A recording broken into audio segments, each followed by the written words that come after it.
Everyone told me whole life insurance was either the worst investment ever or a magical one. And after owning whole life insurance for more than a decade, I can confidently tell you that whole life insurance is neither a terrible investment or a magical one. I'm Kyle, and I believe every single one of us was called to live a really intentional life. And I'm simply a guide on this journey, helping you build financial systems around banking, tough money habits, and generational wealth. Now, over a decade ago, when I bought my first whole life insurance policy, specifically for the use of the infinite banking concept, this is what I heard over and over from a lot of people encouraging me not to buy this stuff. They had said, Kyle, you're crazy if you're buying whole life insurance. Don't you know it has a low rate of return? It's expensive to own, making it the worst investment of all time. And this is where a lot of the misconceptions and myths happen around whole life insurance. And I can confidently tell you after over a decade of owning this now and using it at a very high level, that whole life insurance is not an investment. And most people cannot even correctly identify what type of asset whole life insurance is. I mean, it's actually in the title, whole life insurance. It's not called whole life investment. And so if you don't know where to position this asset properly in your wealth plan, you are not ever going to fully appreciate or benefit from the power this asset can actually bring to your financial life. And so one of the most popular frameworks we have to educate on this is what we call the path of money. Now, there's essentially 4 things you can do with money when it comes into your life. The first thing you can do is spend it. The second being donate it. What's left over after that we would call savings. So the third thing you can do with money is hold it with the intent to invest it in the future. Now, this path of money, this sequence is incredibly important to your financial systems. And hopefully you're investing into assets that produce income now that will allow you to fund the ideal life. And life insurance exists right there in the green box, the hold category, or what we would call a savings environment. Life insurance, specifically whole life insurance, has nothing to do with investing. It is a foundational asset, arguably the toughest foundational asset you can own. And it's why it's so important to pick up a copy of this book right here, Becoming Your Own Banker by Nelson Nash. I read this book over 11, 12 years ago, and it changed my life forever. Completely changed my paradigm around money. And in that book, Nelson Nash talks about life insurance and the concept of banking. Now, banking is a very foreign concept to us because most of us have been taught there's 4 main characters in a money game: employees, self-employed individuals, business owners, and investors.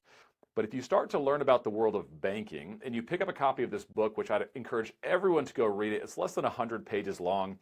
Right here on the front page, Nelson Nash says, Becoming Your Own Banker, the Infinite Banking Concept is a text for a 10-hour course of instruction about the power of dividend-paying whole life insurance. On the next side over, this book is not about investments of any kind. It's about how one finances the things of life, which can certainly include investments. It's not about rates of return. If you can understand what this asset is, whole life insurance, and how it applies to your financial world, specifically as a banking or savings environment tool, this will unlock an entirely new framework for you to build, scale, and grow your wealth. Now, when it comes to banking and this book, Becoming Your Own Banker, Nelson identifies this problem. And I'm convinced more Americans are not getting ahead financially because they do not understand this problem. And he references this several times in the book. He says you finance everything in life, which means you either borrow money from like a financial institution and you pay interest, or maybe you were a bit like me growing up and I was the pay cash kid because that's what my dad taught me and that's what his dad taught him.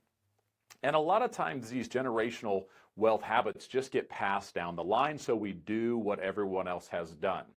And so if you're like me and you're a leader in your family and you want to take your family on a different trajectory, you want better financial systems, better modeling and frameworks, stronger financial discipline, then this conversation is definitely going to be for you, and you're going to love this book, Becoming Your Own Banker. And so the issue with paying cash that I did not understand at 25 years old was when I paid cash, I gave up the interest I could have earned on that money. And that's not temporary, okay? That's permanent. So any financial decision you're making, if you borrow money from a financial institution, you permanently transfer money away to that financial institution. Or what do? We get smart. We say, I'm going to save up and I'm going to pay cash. That's also a permanent wealth transfer away from yourself when you pay cash. The banks, by the way, don't care, because either way, the problem is all of those dollars and all of those items we finance, someone else's banking organization gets the profit from that. And so how do we solve this problem? And here's a quick visual on this. Let's say you wanted to make a purchase, and the purchase was $30,000. Assuming you could have earned around 4% interest on that for the next 30 years, the $30,000 cash decision does not cost you 30 grand. It costs you what this 30 grand could have earned you over said time period. In this case, if it's 30 years, that's a $97,000, call it opportunity cost. I would classify that as an interest cost. And this is happening with every financial decision we make. So how do we solve this problem? Well, number one, we have to start storing our wealth in an environment that'll maximize all of the benefits you deserve. You and I both work extremely hard for our money, but it kind of feels like in America, we have a hard time holding on to wealth for an extended period of time. Part of that is because in our path of money, we use very inefficient savings environments. And this is why I started looking at whole life insurance over a decade ago. Now, these 8 benefits on your screen, you will not find these 8 benefits in any other singular asset outside of whole life insurance. And that's what makes this asset so tough foundationally. You get a guaranteed contract that all of these benefits will be in place and work for you 24/7 for the rest of your life. So at 25 years old, I was looking at whole life insurance as a more efficient place to store my savings to get a higher rate of return than what commercial banks were offering over a decade ago, which was nothing. Now I'm 37, I have a family, we have a growing family. I'll tell you, the private nature of this contract, this life insurance policy, is more important to me than ever. The death benefit, which we'd call the income tax-free transfer of wealth benefit, that is more important to me than ever at this stage of my life. And so certain benefits on here will kick in at certain times in your life, allowing you to be the legacy leader, the steward of all of this wealth in the future. And these 8 benefits is what makes this asset so compelling. Now, if you look at this as an investment, you're going to miss the entire point. Whole life insurance is a foundational asset. And so earlier we described that problem. You're in a permanent state of transferring money away. We call that the saver or the borrower. And most Americans are just using a bank account to make the large transactions in their life, including investments. So what you do is you either borrow money and you go into debt, and as you're paying that back, as soon as the loan is repaid, you go borrow again and you start the cycle over.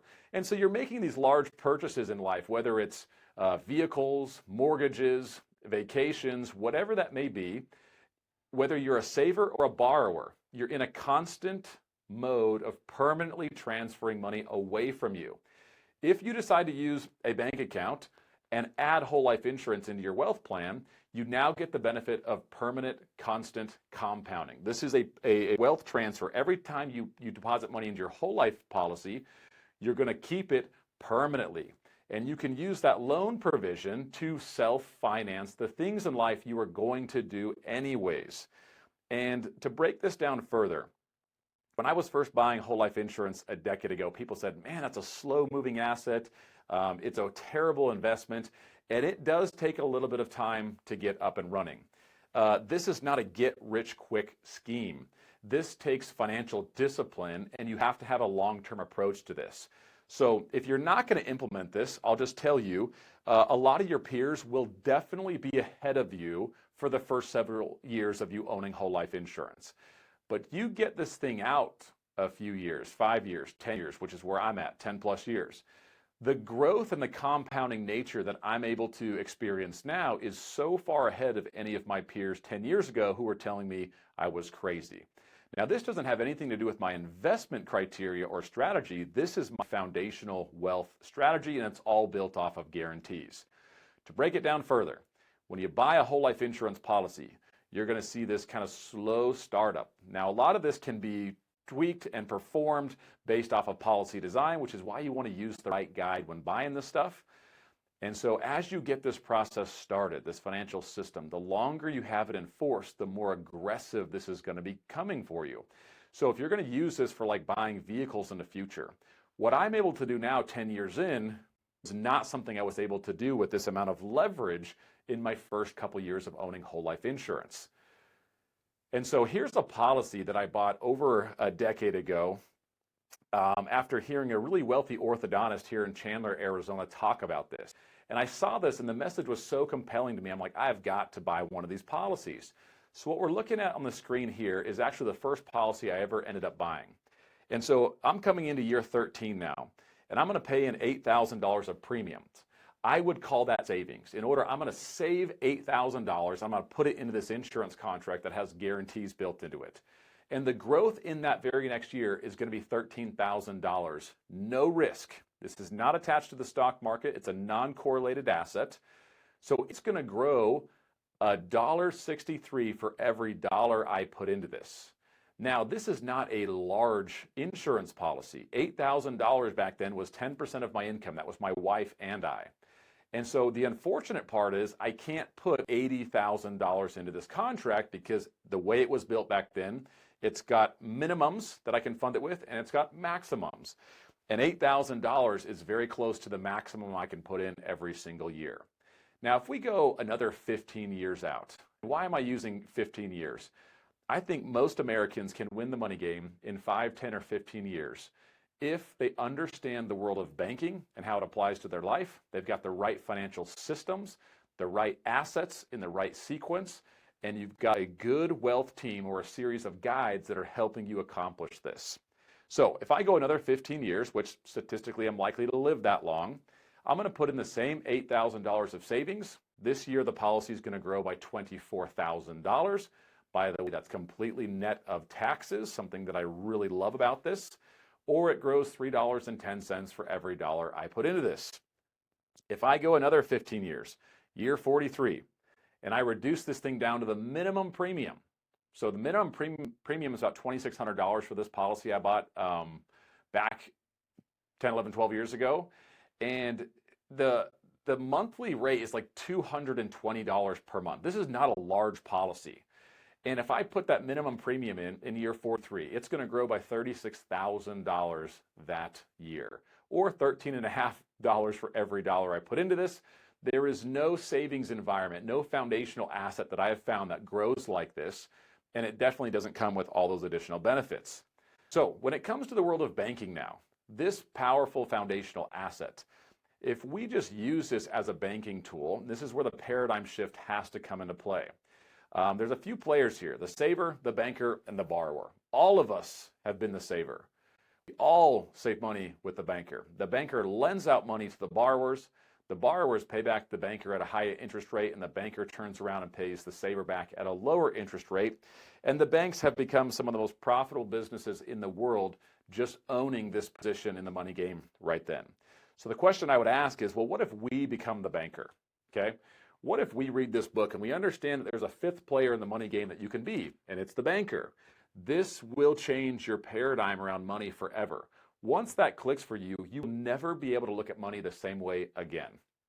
And so if you become the banker, you're still going to be the saver. You will still be the borrower, but now you own the banking function as well. And this is why when you understand this, you'll never look at this as an investment strategy ever again. This is a control conversation. It's about owning the flow and control of money in your life permanently. And in other words, here's what most of us are doing. Let's simplify this process. We all deposit money into a bank. Let's assume the bank's going to pay us roughly 4%, which is basically the rate that you can get for life on an insurance contract. And then we're going to use the bank to go out and make purchases like homes, and we're going to pay, let's say, 6% on a mortgage, 7% on a vehicle, 8% on business and investment loans. Maybe we have some debt. And what if we just replace that bank with an insurance contract that we owned and controlled? And now that banking function stays in our control. And once this happens, this paradigm shifts for you. You will never look at money the same way again, and you will start to keep and control way more dollars in your life in that green hold category, okay? So once that connection is made, and you understand where to classify life insurance in your financial plan, having an asset with that many benefits that's constantly working for you, permanently controlling dollars that are flowing through it, this will help with financial pressure. If you feel financial pressure from having an unpredictable income, maybe you're in a sales position, commission only, and you have different seasons of life that are high income, low income, having an asset that's constantly working for you will alleviate some of that pressure. If you have some issues with excessive spending, just your financial habits, having a place that requires some discipline, you kind of need to fund that policy, will help with some of the struggles of excessive spending. If you are tired of relying on credit with commercial banks and these financial institutions, the bigger your cash values get in these policies, the less reliance you'll have on credit. If you feel like you never have enough in cash reserves, that's your liquidity. Having an asset that grows this fast makes it much more exciting and compelling to hold and store wealth. And if you are saying retirement uncertainty is where I feel a lot of financial pressure, then this asset is definitely going to change your life. It's so versatile. It is so unique because of those 8 benefits. Now, in closing, I believe that stewardship is the path. This is a leadership conversation. You are the best driver for your wealth. And so when it comes to building generational wealth, you need the right financial systems. So always focus on truth over trends, education over products, and people over profit.